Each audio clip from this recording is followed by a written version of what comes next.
Hi friends, BEAU RIALS here. Join me today as we take a little trip back in time for a vintage American destinations travel video. Enjoy.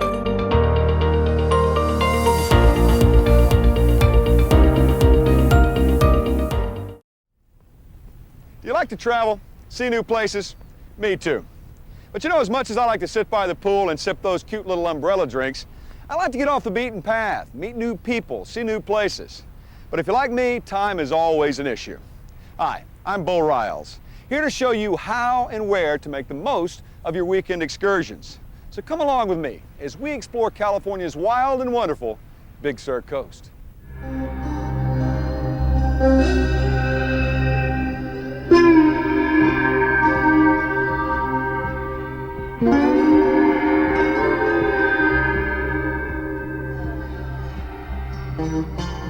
At times, lush and plentiful.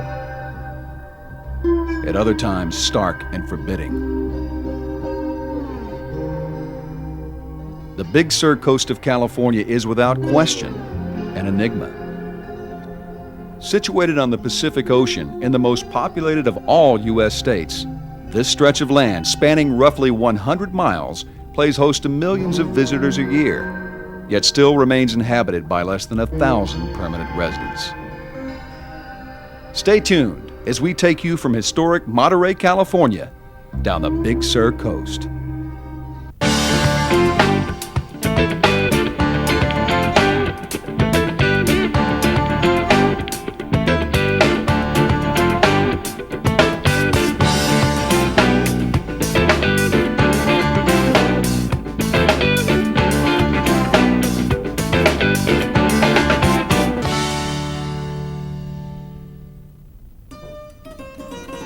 Monterey is called by many the place where California began, and for good reason. It can be said that in terms of historical importance, Monterey is to the west coast what the settlements of Jamestown and Plymouth are to the east coast. The year was 1542. Spanish explorer Cabrillo set out here in Monterey Bay, close enough to see the pine forest and the white sand beaches. But because of high seas, which are still very prevalent in this area, he couldn't come ashore. Some 60 years later, though, another Spanish explorer, Vizcaíno, did, and claimed this beautiful land for the country of Spain. Vizcaíno named the bay for the Count of Monterey, Viceroy of Mexico. Once back for good in the 1770s, the Spanish established Monterey as capital of what then became known as Alta California. And after the Mexican-American War, Monterey became the first capital of the state of California. Through preserved buildings and adobes, the hand of Spain is seen all around Monterey. You know, if you were bringing something into Monterey Bay, or especially taking something out in the 1800s, you had to go through this place first. The Custom House, the oldest government building in California, its north wing dating back to 1827.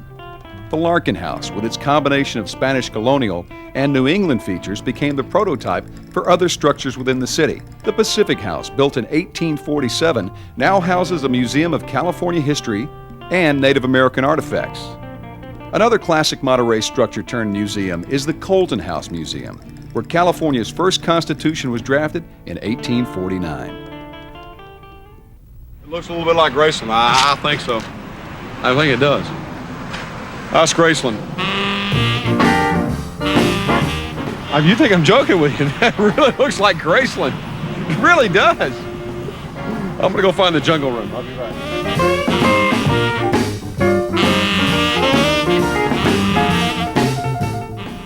Well, we can't say that the king of rock and roll ever slept at the Colton House. However, taking the path of history through old Monterey is a must for any visitor. Early on, the Monterey economy was based around fishing, especially whaling. By the 1880s, tourism took over.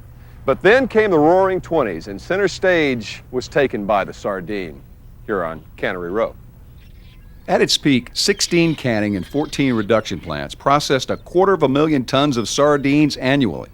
The industry and its people inspired local author John Steinbeck to write the prize-winning classics Cannery Row and Sweet Thursday, among others. Though the sardine was fished out by the 50s, the row had just begun to live. One of the most historic canneries on Cannery Row now houses the crown jewel of Monterey. The Howden Cannery is the nucleus of the Monterey Bay Aquarium, the anchor of the new Cannery Row. Within its walls, the aquarium harbors more than 5,000 different creatures. Over 300 species are represented here, nearly all native to Monterey Bay. You know, I really want to sink my teeth into Monterey, so I'm going to go to the old Fisherman's Wharf. Come on along with me, check it out.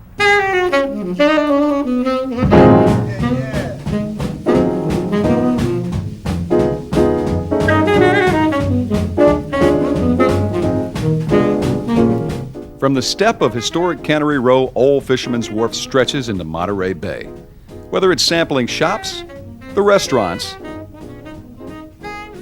the view, the wildlife, or all of the above, any amount of time on the wharf widens one's horizons. But, most importantly, it's a heck of a lot of fun.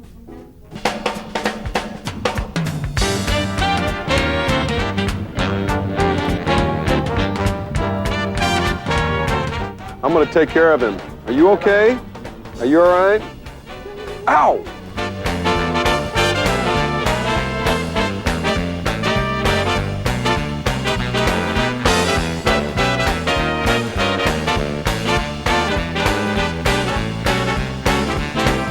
We gotta help! We gotta get you out. What do? We buy him and we cook him.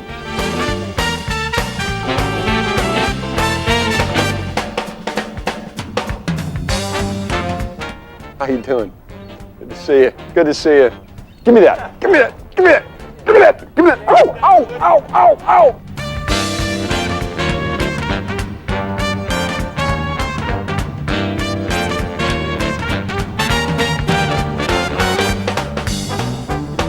My favorite part about Fisherman's Wharf are the free chowder samples.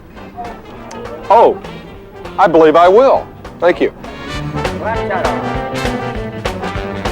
Mm. Mm. As day number one of my road trip began to wind down in Monterey, I figured it was time to get acquainted with my place to stay for the night, a luxury waterfront hotel on Cannery Row, where the only thing as nice as the view is the staff. We're here with Shepard. Shepard, good to see you, my friend. You are the concierge here at the beautiful Monterey Plaza Hotel. This is the most beautiful hotel I've ever seen. But beyond that, can you tell us why people should stay here? Well, I would think that this would be the hotel of choice in Monterey, just for the simple fact that it's right on the ocean. It's the only hotel in Monterey that is actually located directly over the bay. The hotel is actually an old cannery, much as all these hotels are. Is that correct? That is right. That is right. Actually, if you go down to Cannery Row, it's kind of like a path of history here. And if you walk along, you will see a lot of different areas that have been modernized, I guess you could say, but you still have the same feel from back when it was the canneries and the fishing and the olden times.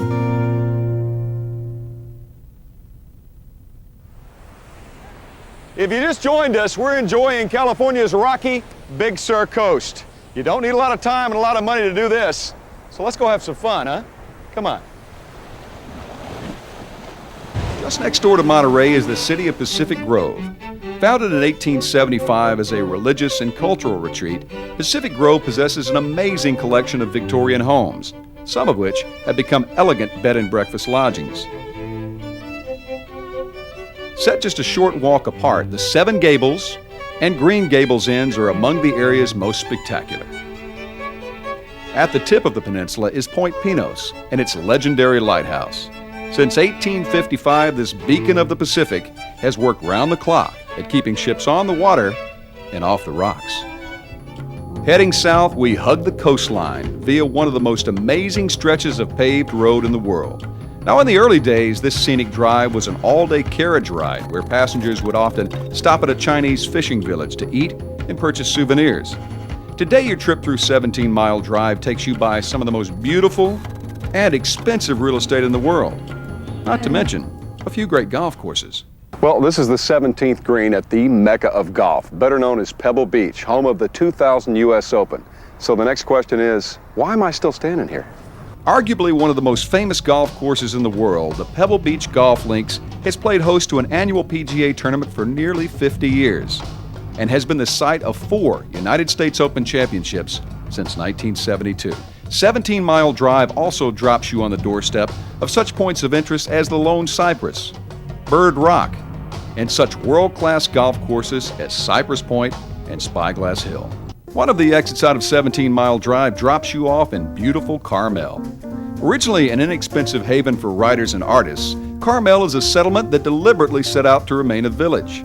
This enchanting town legally tolerates no neon signs, no parking meters, no high-rises, no street lights, and no plastic plants. Wow. Somebody told me that the Macanudo Maduro, the whiff. I'll take 7 of these. Well, actually, I could only afford one when I heard the great news about one of my favorite old haunts. Did Hog's Breath open back up again? Yes, it's reopened. Oh, that's great. Guys, we got to go to Hog's Breath. Yeah. This was supposed to be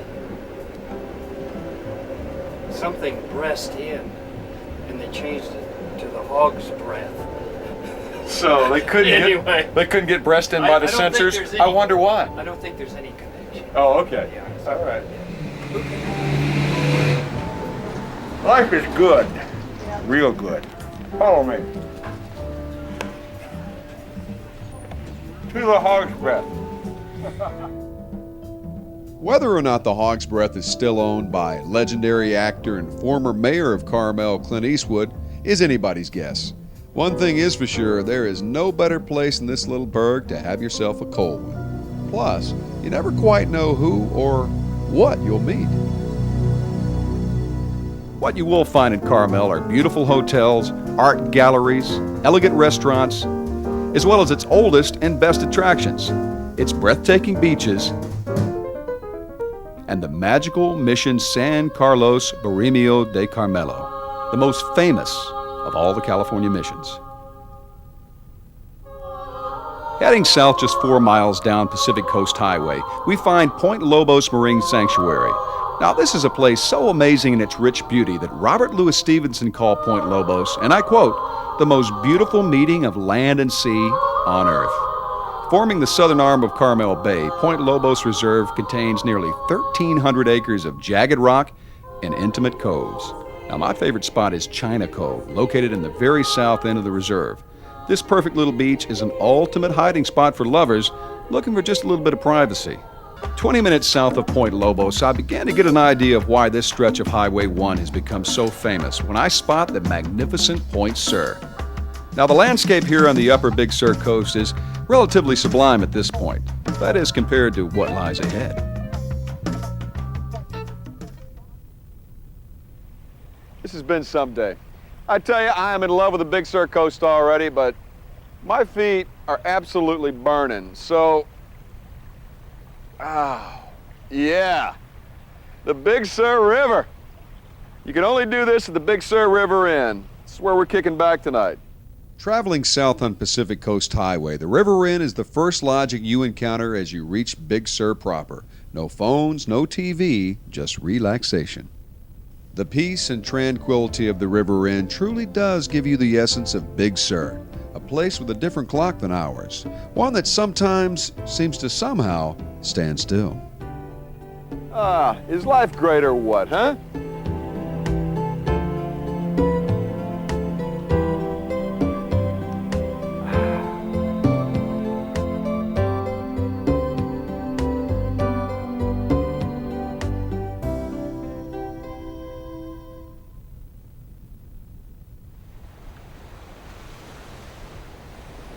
Welcome back to the show that saves you time and money by showing you the how and where to make the most of your weekend excursions. I'm your host, BEAU RIALS. Now back to California's Big Sur coast.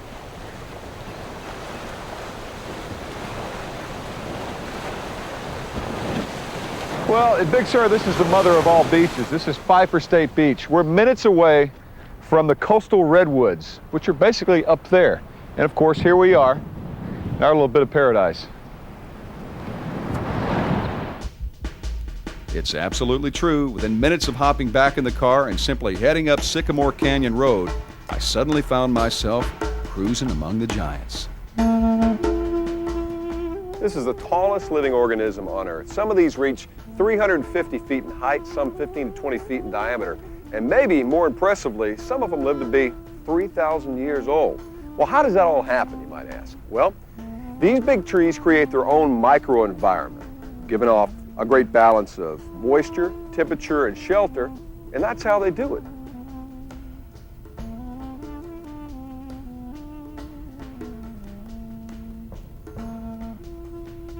You know, another great thing about these beautiful, majestic redwoods is a mature guy like this, or girl, no offense, gives off 500 gallons of water a day into our atmosphere. We need that. Good boy. The next morning, I headed south again to meet up with a local guide who was hired to do just one thing: take me off the beaten path. This is the bottom of Salmon Creek Falls. The top of the falls is about 300 feet up there, and I'm going to take you up, and we're going to go underneath the cave right in there. There's a cave up there? Yeah, there's a cave right in there. We're going to go look at that. I've seen that on a Bugs Bunny cartoon. I'm going to get to live it. Let's Oh go. yeah, let's go. Come on. Well, it turns out the path was well traveled, but not by much. Well, if you want to get somewhere in life, you got to work hard. We're working hard at getting to Salmon Creek Falls.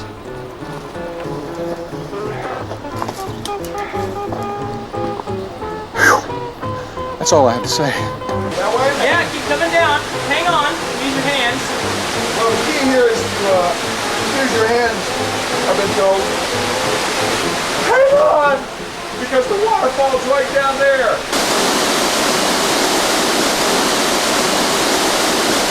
Well, we're going to the edge of the waterfall, right here.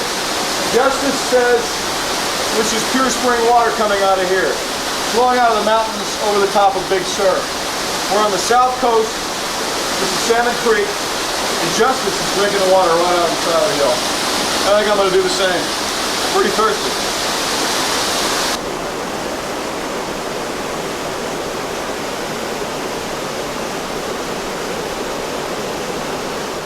Life indeed was good, but do be careful if you hike to the top of Salmon Creek Falls.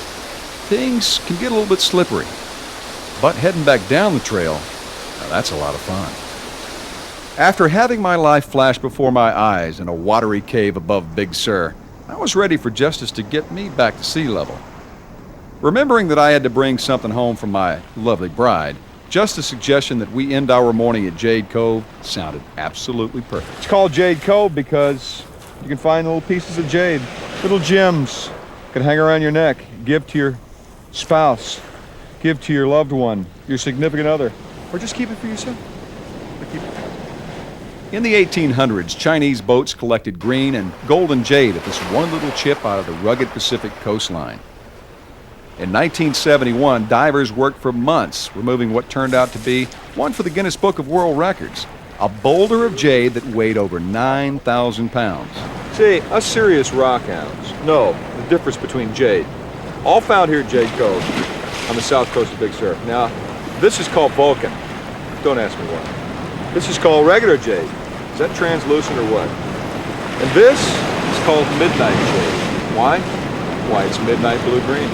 If you come to seek treasures at Jade Cove, just remember to always come at low tide for the best results, and never be fooled by serpentine. Remembering that my digs for the night didn't accept reservations, I decided to push on. Built in the 1930s, just after the completion of the Coast Highway, the Lucia Lodge was just exactly what the doctor ordered. Gotta tell you, it was nice snoozing 700 feet above the roaring Pacific Ocean. But if you decide to stay at the Lucia Lodge, just remember a few things. It's wild, it's first come, first served, and try not to look down.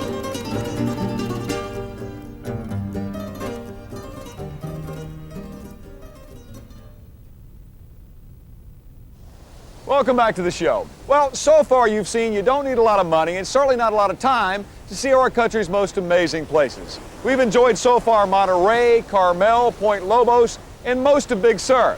But our trip down California's Big Sur coast ends with a great exclamation point, and it's called Morro Rock. Nearly 140 miles south of Monterey lies the once sleepy fishing village of Morro Bay. It's now an easygoing getaway for tourists from California and abroad. In Morro Bay, you'll get your fill of fresh seafood, scenic views, fantastic shops, and a unique local aquarium that's always a popular place for kids. But the real attraction of Morro Bay was created over 20 million years ago, when volcanic activity made the mighty Morro Rock. Well, there it is. Morro Rock in beautiful Morro Bay. Where many people say the Big Sur coast begins, we're going to end our trip. Thanks for coming along with me. I'm BEAU RIALS. It's been great showing you the Big Sur coast, one of the most outstanding places on the planet. Remember, taking care of places like this begins with me and you. We'll see you next time. We'll do a little fishing. Take care.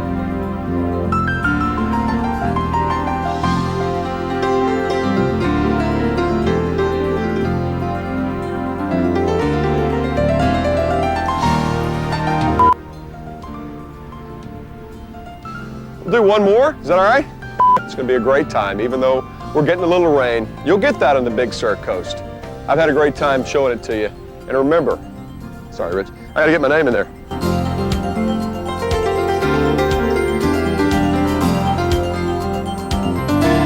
Well, there it is, the Morro Rock at beautiful Morro Bay. It's really where the Big Sur... Jesus. Well, there it is, Morro Rock in beautiful Morro Bay. Many say this is where the Big Sur coast begins, and this is where our show will end. Thanks for coming along with me. I'm BEAU RIALS. Thanks for... Sorry. So this is when you don't write this... Did you see that lightning? That was lightning. You sure you don't want the thunder?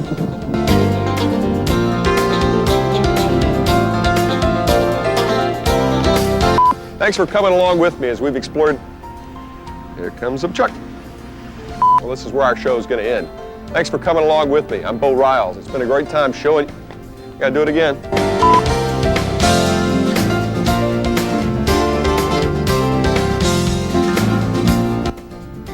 Isn't that something? Beautiful Morro Rock here in Morro Bay. Whoa! I better hurry. All right, here we go. We got one good one. Well, there it is, the Morro Rock in beautiful Morro Bay. Many people... I'm BEAU RIALS. Thanks for coming along with me as we together have explored... Well, I've got it.